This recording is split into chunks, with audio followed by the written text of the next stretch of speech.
Bom dia, prezados. Obrigado pela participação, pela presença. A gente vai falar um pouquinho, né, nesse tema, nessa apresentação que se chama Embracing Cloud Security, sobre os desafios que as empresas têm nesse momento, né, de adoção em massa, nesse caminho que as empresas estão estruturando para sair do seu data center tradicional, do seu on-premise data center, em direção, né, a workloads de provedores de cloud pública. A gente vai falar um pouco sobre... Procurei fazer uma apresentação um pouco agnóstica na questão de não falar tanto de produto, Palo Alto Networks, então vou falar muito aqui para vocês de conceitos e de coisas importantes que de fato a gente precisa se atentar quando a gente fala sobre processos e também controles tecnológicos. Bem, deixa eu testar aqui o passador. Alguém conhece essa paisagem? Alguém sabe de onde é esse landscape? Esse landscape, na verdade, é de Sierra Nevada. Sierra Nevada, no oeste dos Estados Unidos, lá em meados do século XIX, está falando lá, né, de 1800 e lá vai bolinhas, Sierra Nevada foi um lugar onde os Estados Unidos assistiu a uma corrida sem precedente por uma busca de ouro, né? E várias pessoas se lançaram, vários aventureiros foram para a Sierra Nevada com esperança de uma prosperidade rápida, um enriquecimento rápido e uma produtividade rápida, né, em relação ao seu enriquecimento. E o que a gente vive hoje é muito parecido nesse caminho em que as empresas estão enxergando e trilhando a sua presença, por exemplo, numa cloud pública.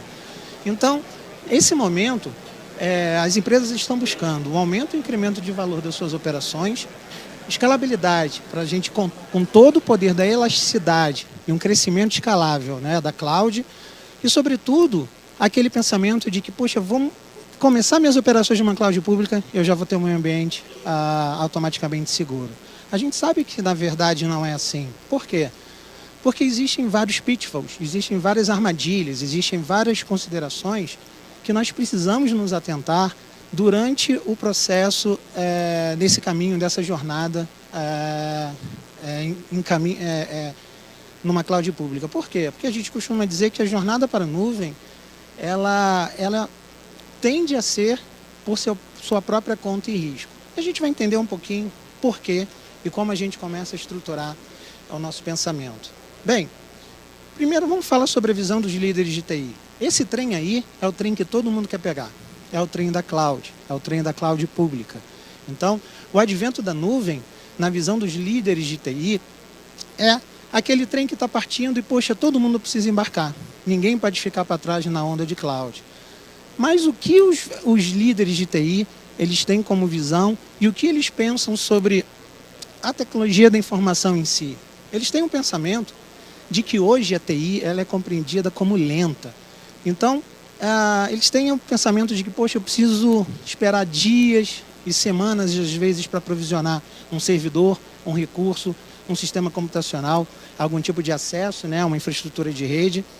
E eles ainda têm como pensamento o seguinte questionamento. Eles falam que, poxa, será que a minha ida para um provedor de nuvem pode fazer com que o trabalho e toda a implementação de segurança lá seja muito mais satisfatória do que a minha implementação de segurança que eu faço dentro de casa? E a gente sabe que, na maioria das vezes, isso não acontece, isso é um pouco diferente. Por quê? Porque, na verdade, quando você move o seu workload de uma infraestrutura privada, de uma cloud privada ou de um data center tradicional para uma cloud pública, o que existe, na verdade, é o que a gente chama de modelo de responsabilidade compartilhada. O que esse modelo desses provedores de cloud pública eles pregam, eles dizem?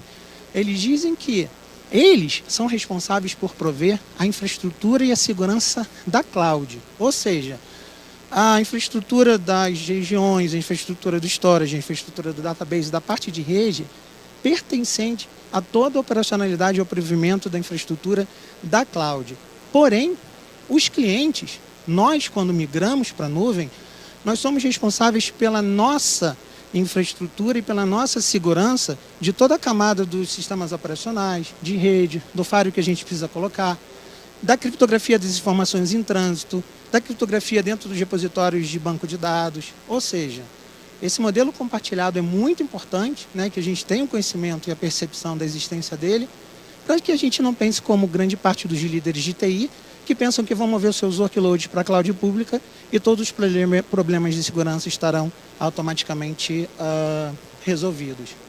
Bem, a jornada para a nuvem hoje, gente, é mais comum do que a gente imagina. Então a gente costuma brincar que cloud antigamente era aquela famosa cabeça de bacalhau. Todo mundo sabia que existia, mas ninguém tinha visto. Só que hoje é diferente. Cloud é uma realidade das empresas. Então as empresas estão se movendo, né, para uma infraestrutura de cloud pública como a Azure, como a Amazon. Então, mas essa jornada, ela é comum, mas a gente precisa tomar muito cuidado em relação a como a gente vai fazer essa migração para esses workloads públicos, porque se a gente tornar cada migração uma viagem sem nenhum tipo de planejamento, os resultados podem ser catastróficos. E a gente vai falar sobre alguns temas aqui importantes. Primeiro, que a gente precisa começar a refletir. A infraestrutura.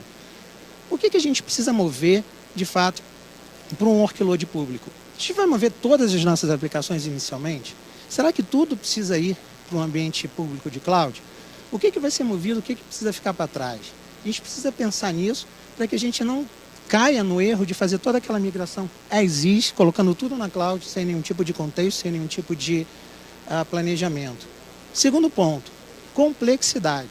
Complexidade é um tema muito relevante, porque quando a gente fala de complexidade, a gente vai falar sobre como a adição da nuvem aumenta a complexidade operacional. Será que os seus profissionais eles estão preparados? Será que a sua equipe de desenvolvimento, infraestrutura, eles estão preparados para lidar com o advento de cloud? E outro ponto importante que se tange a segurança é quando a gente fala sobre provedores de MSS. Se você, por exemplo, tem hoje um provedor e entrega a sua infraestrutura na mão de um SOC, na mão de um MSS provider, será que esse MSS provider está pronto para trabalhar fazendo o gerenciamento de sua infraestrutura de segurança com todas as dezenas de particularidades que a cloud tem, a partir desse SOC, que é um SOC tradicional e que não tem muito conhecimento sobre as particularidades, né, de um ambiente de cloud pública? Outro ponto, o custo. Como a ida, né, para a cloud representa um impacto em relação aos custos diretos ou indiretos de segurança? O que a gente vai ter que, de fato, entender que uma cloud pública provê de serviços e de controles essenciais de segurança e o que a gente, de fato, vai precisar colocar como uma camada extra para prover a segurança efetiva de um ambiente, dos workloads que a gente está construindo dentro de uma cloud pública. E, por fim, a questão de segurança. Será que os profissionais, os operadores de segurança, os profissionais que de fato precisam cuidar da segurança no dia a dia, eles estão preparados para lidar com os incidentes que são específicos de nuvem? A gente vai falar um pouquinho sobre alguns incidentes específicos de nuvem mais à frente, para dar alguns exemplos sobre isso, do que de fato tem acontecido e tem tirado um pouco o sono, né, de muitos profissionais aí de segurança. E outro ponto, esse ponto que eu gostaria de destacar e chamar a atenção de vocês, que é os controles nativos de segurança são suficientes para evitar uma invasão? Para evitar algum comprometimento de informação, algum vazamento de dados dentro de um provedor de cloud pública? Bem, a resposta é, depende. A resposta é, depende. Quando a gente olha, por exemplo, para provedores de infraestrutura de cloud pública como uma Amazon, como uma Azure, a gente compreende que ele possui aqueles que nós chamamos de controles básicos de segurança. Você vai encontrar ali uma CL fazendo um filtro de acesso, você vai encontrar um security group, no máximo implementando uma segurança de camada 3, de camada 4, observando, né, porta e protocolo, mas não tendo muita visibilidade das aplicações, do que de fato está passando debaixo daquelas portas que a gente teve que abrir. E praticamente nenhum provedor de cloud possui funções avançadas em relação à prevenção de ameaças conhecidas e também a prevenção, sobretudo, das ameaças desconhecidas, né? Malware moderno, APT, enfim, entre outras ameaças. Então, é muito importante que a gente conheça, antes desse movimento de migrar para a cloud, o que a gente de fato precisa migrar e o que a gente precisa reter dentro de casa. E esse processo, ele pode ser decidido se nós respondermos ou analisarmos alguns pontos que são muito associados à nossa operacionalidade, ao que a gente representa para o contexto de negócio, de mercado que a gente está inserido, como, por exemplo, normas regulatórias. Será que a nossa empresa precisa responder por um SOX, por um PCI, por um RIPA, por um NERC-CIP, né, que é a regulamentação de energia das empresas dos Estados Unidos? Bom, será que o mercado que você está inserido, será que as regulamentações e os estándares que você segue falam alguma coisa sobre cloud? Existe algum tipo de restrição sobre o que você pode colocar e o que você não pode colocar lá dentro? Assim como o alinhamento do setor. Poxa, eu sou do setor elétrico. Eu posso ir para a cloud e colocar, por exemplo, as informações dos históricos de consumo de energia, né, dos clientes ou de empresas, ou de shopping centers, de estabelecimentos comerciais, por exemplo, dentro de provedores de cloud? Vai depender muito do alinhamento que a gente tenha no setor. Outro ponto é o impacto dos negócios. Gente, isso é extremamente importante pelo seguinte aspecto. Quando a gente vai para a cloud, a gente passa a não adotar mais o modelo de CAPEX, de investimento, né? A gente vai adotar um modelo de custos através da operação de segurança, né? Onde a gente vai adotar o pagamento contínuo, né, desses serviços no modelo de assinatura mensal ou anual nos provedores de cloud. E será que o modelo de negócios da nossa empresa está pronto para que a gente dê esse passo, para que a gente saia do modelo de CAPEX e coloque tudo, de repente, de uma forma extremamente rápida, né, virando a página para um modelo de OPEX? E os riscos? Quais são os riscos relacionados a esse processo de migração?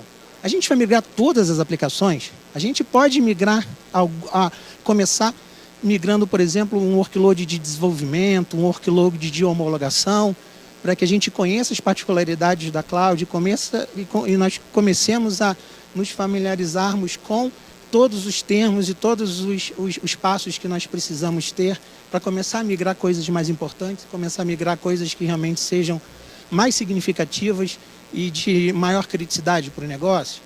Bom, fazendo uma analogia aí de novo, né, com o Velho Oeste, a gente, de fato, quando migra e começa a se mover para a cloud, é como se a gente estivesse entrando num duelo. Então a gente precisa sacar essa arma desse coldre, né, muito rápido e dar o primeiro tiro, porque quando a gente vai para a nuvem, aumenta de uma forma significativa a quantidade de nível de risco que nós automaticamente ficamos expostos. Então, a gente assume que, tradicionalmente, né, nos workloads tradicionais, de um on-premise data center, né, de um link de internet, ou mesmo dentro de casa, a gente já está sob ataque. Então, quando a gente expande o nosso footprint, o nosso workload para um ambiente de cloud pública, o que acontece é que a gente vai estar exposto a uma quantidade muito maior de ataques, e ataques que são ataques bem diferentes daqueles que nós conhecemos tradicionalmente. Por exemplo, vocês já pararam para pensar se alguém compromete o acesso a uma console da Amazon de uma empresa, uma conta de uma empresa? Poxa, a pessoa pode entrar, deletar VPCs, deletar redes, deletar subnets, comprometer máquinas virtuais, deletar instâncias, ou então comprometer as instâncias e fazer a exfiltração de dados e outros tipos de ações relacionados ao comprometimento da conta, né, de acesso à gestão da infraestrutura de cloud de uma empresa. Outro exemplo que a gente costuma citar, esse é um exemplo que a gente observa nos principais eventos de segurança, os grandes últimos eventos relacionados a fraudes e vazamentos de informação.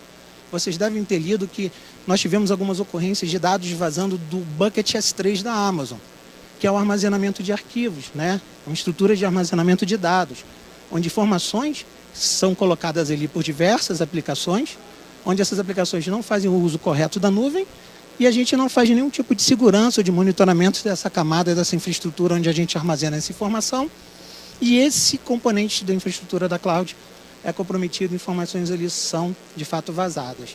Essa tela é uma tela muito interessante, que a gente vai mostrar para vocês o seguinte: aqui é uma instância da Amazon comprometida sendo vendida no mercado negro, na Deep Web. Então, se você pagar $15 mil, você tem direito aí a receber uma máquina, uma instância comprometida, com privilégios administrativos e, além disso, com vários dados de usuários. Por que, na visão de um criminoso, é interessante você comprometer uma instância, por exemplo, dentro de um ambiente virtual, dentro de um provedor de cloud pública? Porque, além de você fazer exfiltração e roubo de informação, de dados, roubar dados confidenciais, você vai utilizar o poder computacional dessa máquina para, por exemplo, fazer mineração de Bitcoin, que está na moda, todo mundo está fazendo isso. Então, imagina você receber a conta extra de recursos que foram colocados de processamento e de rede da sua máquina, sem você ter a mínima ideia do que está acontecendo em sua instância comprometida com mineração de Bitcoin. Então, esses são pontos que a gente precisa compreender e a gente precisa, para olhar para o futuro, olhar um pouco para o passado e compreender como nós começamos a fomentar os controles de segurança e como a tecnologia evoluiu e fazer uma reflexão para entender se essas tecnologias que nós utilizamos no passado, se elas estão prontas para serem adotadas, por exemplo, nos workloads de cloud pública. Então, se a gente olhar para a roda da carruagem aí de madeira, voltando lá, né, para o Velho Oeste, a gente começa a observar os aprendizados de segurança do passado. Opa, espera aí que eu já entreguei ali o próximo slide. Mas, no passado, qual era a nossa preocupação? A gente começou a fazer aquele reforço do perímetro, não é? Os grandes projetos no passado de segurança eram projetos para fazer a fortificação e o controle do que a gente chama de tráfego norte-sul, de saída e de entrada da internet. Um firewall lá, um IPS junto, um antivírus e tal. Então, de uma forma um pouco mais tardia, a gente começou a não só olhar para o perímetro de internet, mas nós começamos a entender, pela forma que as ameaças evoluíram, sobretudo no comportamento delas se proliferarem de forma lateral, no que a gente chama do ciclo de kill chain, né, de comprometimento de uma máquina, essa máquina pular lateralmente para outras, utilizando essa máquina que ela comprometeu como pivô. Esse ciclo de kill chain fez que nós começássemos os projetos de segurança relacionados a Zero Trust, Segmentation, a segmentação do core, para fazer com que as redes internas também fossem perímetros que nós não poderíamos confiar, assim como nós não confiamos na internet. E um pouco mais para trás, nós tínhamos múltiplos fabricantes, né? Como ainda temos hoje, isso é uma questão que a gente encontra em muitos lugares, fazendo operações distintas. A gente tem um firewall, um IPS, um proxy, um antivírus, um anti-spyware, uma tecnologia de DLP, onde todos esses fabricantes fazem operações distintas, mas a gente tem uma visibilidade completamente fragmentada do que acontece no momento que a gente precisa ter uma visão unificada e buscar alguma coisa, alguma análise contextual, alguma correlação de eventos em relação ao que está acontecendo em cada uma dessas tecnologias. Bem, mudando da roda de madeira para a roda de borracha, um pouco mais recente, o que aconteceu? As tecnologias de antivírus, né, decretaram a morte dessas tecnologias, os antivírus começaram a evoluir para antivírus de próxima geração, as tecnologias agora de APT, chegando para proteger aquela que é a última linha, né, de defesa de um recurso computacional. Agora a gente tem o perímetro, que lá atrás era bem definido como internet, core, segmento, rede interna. Esse perímetro hoje ele é completamente indefinido. Por quê? Porque a gente teve a extrapolação, né, da nossa infraestrutura para provedores de cloud, para provedores, por exemplo, de SaaS. E hoje, nós, num passado um pouco recente, nós trabalhamos para fazer toda a nossa implementação de segurança, de nossa a arquitetura de segurança com o conceito de plataforma, onde a gente pudesse, de uma forma extremamente performática, fazer a implementação de todos os controles de segurança necessários e de contenção de ameaças modernas ou ameaças conhecidas ou desconhecidas, e provendo aí a visibilidade de uma forma extremamente estruturada e de uma forma extremamente simples, né, operacionalizando todo esse ambiente com esse conceito de plataforma, onde a gente faz a segurança de diferentes workloads independente de onde esses workloads estejam rodando. Então, a gente faz a seguinte pergunta: será que as lições do passado são suficientes? Tudo isso que a gente aprendeu de produtos de segurança, de ferramentas de segurança, a gente pode pegar tudo isso da forma que a gente estudou e se apresentou e aplicar na cloud? Bem, isso vai depender muito. Vai depender da forma que a gente responder essa pergunta aqui, ou a gente tiver essa reflexão. Bom, a cloud é apenas mais um novo data center. A gente pode pegar tudo e colocar lá do outro lado e ligar todos os controles e vai sair tudo funcionando? Quem tiver esse pensamento, né, está errado. Por quê? Quando a gente vai para um provedor de cloud pública, a gente está extrapolando os perímetros do data center tradicional, começando com os projetos de cloud privada, os projetos de cloud pública e também hospedando as nossas informações, onde elas vão estar custodiadas em aplicativos de terceiro, né, no modelo de SaaS, como um Office 365, como um Salesforce, como um Box, como um Dropbox. E para cada um desses movimentos, a gente vai observar aquele modelo de responsabilidade. A Private Cloud, a responsabilidade é nossa de prover toda a infraestrutura e o controle de segurança. Mas quando a gente fala de provedores de cloud pública e provedores de softwares as a service, a gente precisa se preocupar com os controles de segurança que vão precisar ser embarcados aí. Mas os tipos de controles de segurança e o tipo de tecnologia que a gente precisa embarcar dentro de provedores de cloud pública são controles completamente diferentes e que precisam ser adaptados a todas as particularidades de uma nuvem, como essa nuvem opera. Escalabilidade, dinamismo, orquestração.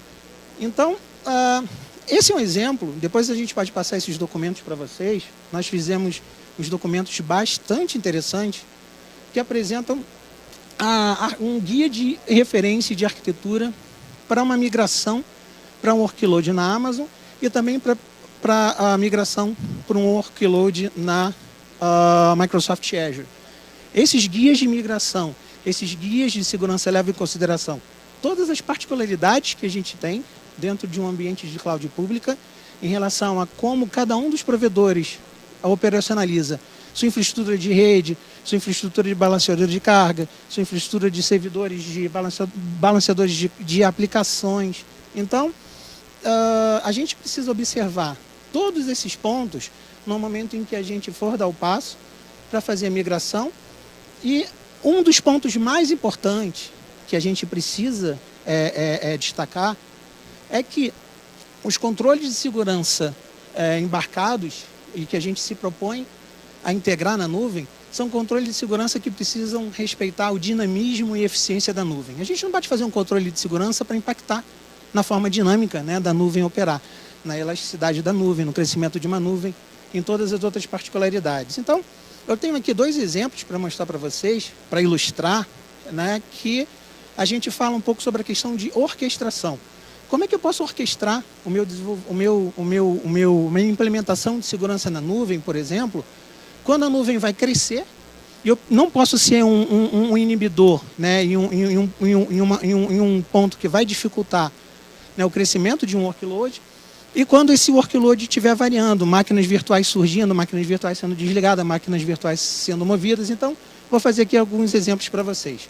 O primeiro é da escalabilidade da nuvem. O pessoal de Capacity Planning vai matar a gente. Por quê? Porque a gente diz que quando a gente usa algumas características da Amazon, como o auto-scaling, que provê o monitoramento, né, de cargas e de atributos de instâncias, onde a gente observa o load de CPU, o load de memória e vários outros indicadores que a gente fica monitorando, a gente pode, por exemplo, disparar um script e automaticamente fazer um processo de incrementar a quantidade, por exemplo, de firewalls que está protegendo um determinado segmento. Então, isso é muito importante, porque, teoricamente, utilizando todo o dinamismo e a escalabilidade da cloud, a gente não precisa se preocupar muito com a questão de capacity planning.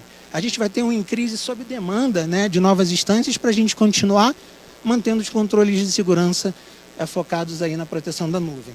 E outro exemplo é justamente quando a gente tem instâncias sendo provisionadas, sendo movidas. Na cloud, a gente recebe novos recursos e novos posicionamentos o tempo inteiro. Então, o que a gente pode fazer? A gente pode olhar para essas máquinas virtuais, essas instâncias, entender quais são suas particularidades e propriedades, quais são suas tags, suas etiquetas, e associar essas máquinas virtuais dentro de grupos, que são grupos direcionados para o negócio. E essas máquinas virtuais elas vão flutuar para dentro e para fora desse grupo, e esses grupos estarão automaticamente referenciados já em uma política de segurança do firewall. Então, no momento em que você tiver uma máquina virtual nova, a gente entende a propriedade, coloca ela dentro de um Dynamic Group. Esse Dynamic Group está referenciado já numa política de segurança. Você não precisa de workflow, de aprovação, você não precisa sequer de uma recuperação de uma regra de firewall. A sua segurança está sendo refletida automaticamente em tempo real, observando o movimento de entrada e saída ou mudanças do seu workload. Bem, eu tenho 5 minutos aqui, já estou me aproximando aqui do final, mas eu achei esse desenho muito interessante, porque esse desenho ele é o contexto histórico do bom planejamento de uma cidade. Então a gente volta lá para o Velho Oeste. No Velho Oeste vocês sempre notaram que o Velho Oeste sempre era uma cidade de uma rua só, onde a gente tinha o xerife sendo posicionado bem pertinho do banco. Por que eles faziam isso? Por que o xerife sempre ficava perto do banco? Porque, primeiro, para inibir assaltos. Segundo, se um assaltante de fato fosse pego, ele estaria aí a metros, né, de distância de fato a ser encarcerado. Então, essa preocupação do planejamento de uma boa cidade, né, do Velho Oeste, a gente transporta isso para quando a gente for criar e também planejar o início do nosso workload dentro de uma cloud pública. E olha que bacana, um dos maiores desafios a gente não falou, que é a questão de segmentação. Segmentar ambientes, a gente no meio tradicional, no data center tradicional, a gente precisa ter várias preocupações com as questões relacionadas à infraestrutura física do nosso ambiente. Olha que legal quando a gente vai para um provedor, né, de nuvem, como a Amazon, como a Azure, onde toda a parte de rede é definida por software. A segmentação ela acaba virando uma commodity. Por quê? Porque isso tudo faz parte do conceito básico de você isolar os recursos e você começar a controlar o relacionamento desses recursos utilizando os controles que você tem na nuvem. Bom, então aqui tem algumas dicas. A primeira é, a gente não pode segmentar sem nenhum tipo de propósito. Então, já que a nuvem oferece para a gente a possibilidade de segmentação numa Azure utilizando o VNet, numa Amazon utilizando os VPCs e subnets dentro de cada um desses elementos, desses conceitos, a gente precisa começar a pensar em segmentar, estabelecendo um objetivo que muitas vezes segue o objetivo de estruturação por uma linha de negócio, por uma linha de pensamento, pelo provimento de algum tipo de infraestrutura operacional. E outro ponto importante é que é interessante que a gente desenhe em torno da segurança e que não o desenho seja feito e que depois a gente pense em como agregar segurança no que a gente está se propondo a construir. E outro ponto interessante é a questão da capacidade de orquestração. Muito importante a gente ter todas as observações das particularidades da nuvem e a gente compreender como a gente vai implementar os controles de segurança aqui sem impactar no dinamismo, né, proporcionado por esses ambientes. Bem,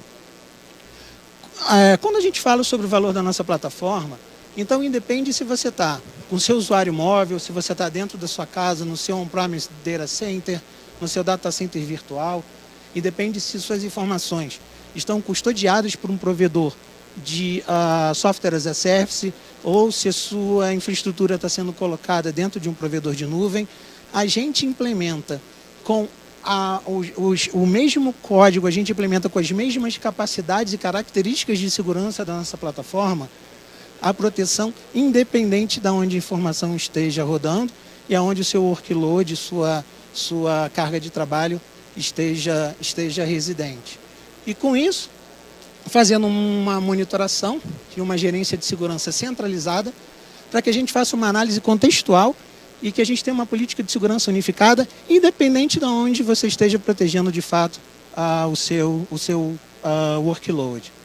Bem, o penúltimo slide, subiu ali a plaquinha de término, mas aqui a gente deixa uma reflexão que é por onde começar o footprint de segurança na nuvem. Né? Como é que a gente começa a se estruturar?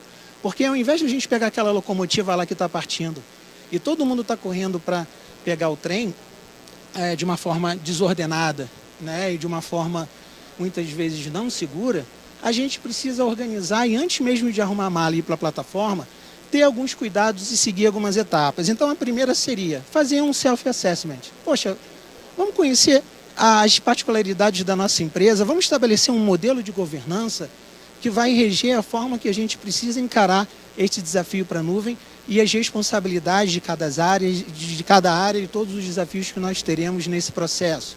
Segundo ponto, envolver a equipe. Pessoal, todos os trabalhos, os projetos de cloud pública que nós temos trabalhado com diferentes empresas aqui no Brasil, raramente a gente chega para falar só com o gerente de segurança, com o gestor de segurança ou com alguém de uma infraestrutura de rede. Existem diversos representantes de diversas áreas envolvidos, onde eles vão formar um comitê para debater e para chegar num desenho de arquitetura de rede totalmente voltada para a operacionalidade do negócio e debatendo as funções e as responsabilidades dessas diferentes áreas. E o terceiro ponto, a gente não adianta absolutamente nada a gente embarcar uma grande quantidade de parafernálias eletrônicas, né, de controles tecnológicos, se nós não definirmos os processos, né? Então, definir, fazer uma classificação da informação, saber o que de fato pode ir para a cloud no nível de classificação da informação, fazer um design correto de arquitetura que já nasça com segurança e a gente não pense em acoplar segurança, né, numa próxima fase, e fazer toda a avaliação dos controles de segurança que estão disponíveis aí para a gente fazer uma proteção eficiente do nosso ambiente.